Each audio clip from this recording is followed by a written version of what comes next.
ನಮಸ್ಕಾರ ಅಭ್ಯರ್ಥಿಗಳೇ, ಪಾಲಕರೇ, ನಮ್ಮ ಈ ಒಂದು ಚಾನಲ್ಗೆ ಸ್ವಾಗತ.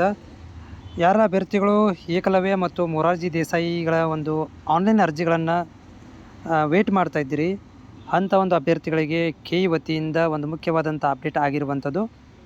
ಮುಂದೆ ಬರುವಂಥ ಕೆ ಇ ಒಂದು ಅಪ್ಡೇಟ್ ಇರ್ಬೋದು, ಮತ್ತು ಮೊರಾರ್ಜಿ ದೇಸಾಯಿ ಇರ್ಬೋದು, ಮತ್ತು ಏಕಲವ್ಯ ವಸತಿ ಶಾಲೆಗಳ ಒಂದು ಆನ್ಲೈನ್ ಪ್ರಕ್ರಿಯೆಗಳ ಮಾಹಿತಿಗಾಗಿ ಚಾನಲ್ನ ಸಬ್ಸ್ಕ್ರೈಬ್ ಮಾಡಿ ಇಟ್ಕೊಳ್ಳಿ.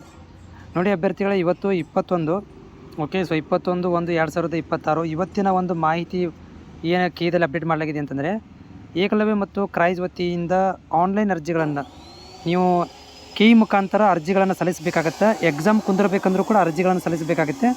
ಈ ಒಂದು ಅರ್ಜಿಗಳನ್ನು ಸಲ್ಲಿಸಲಿಕ್ಕೆ ಕೆ ಇ ಮೂಲಕ ಇಲ್ಲಿ ಲಿಂಕನ್ನು ಅಪ್ಡೇಟ್ ಮಾಡಿರುವಂಥದ್ದು. ಅಭ್ಯರ್ಥಿಗಳು ಆನ್ಲೈನ್ ಅರ್ಜಿಗಳನ್ನು ಇಲ್ಲಿ ಸಲ್ಲಿಸಬೇಕಾಗತ್ತೆ. ಆದರೆ ನೀವು ಹೊಸ ಅರ್ಜಿಗಳನ್ನು ಸಲ್ಲಿಸುವಂಥವ್ರು, ಈ ವರ್ಷ ಹೊಸ ಅರ್ಜಿಗಳನ್ನು ಸಲ್ಲಿಸುವಂಥವ್ರು ಇಲ್ಲಿ ನೋಡ್ತಾ ಇದ್ದೀರಿ, ನ್ಯೂ ಯೂಸರ್ ರಿಜಿಸ್ಟ್ರಿಗೆ ನೀವು ಕ್ಲಿಕ್ ಮಾಡ್ಕೋಬೇಕಾಗತ್ತೆ. ಇದನ್ನು ಯೂಸ್ ಮಾಡಿಕೊಂಡು ನೀವು ID ಮತ್ತು ಪಾಸ್ವರ್ಡ್ಗಳನ್ನು ಇಲ್ಲಿ ಜನ್ರೇಟ್ ಮಾಡ್ಕೋಬೇಕಾಗತ್ತೆ.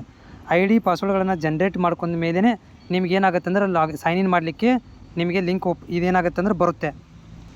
ಮೊದಲು ನೀವೇನು ಮಾಡಬೇಕಂದ್ರೆ ನ್ಯೂ ಯೂಸರಲ್ಲಿ ಹೋಗಿ ಹೊಸ ಯೂಸರ್ ಮತ್ತು ಪಾಸ್ವರ್ಡ್ಗಳನ್ನು ಜನ್ರೇಟ್ ಮಾಡ್ಕೋಬೇಕು.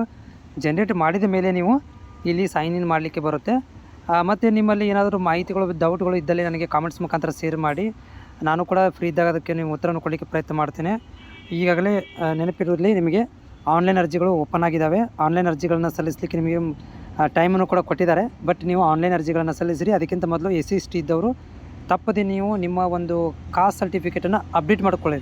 ಹೊಸ ಕಾಸ್ಟ್ ಸರ್ಟಿಫಿಕೇಟ್ ಅಪ್ಡೇಟ್ ಮಾಡಿಕೊಂಡು ಎಂಟ್ರಿ ಮಾಡಿ.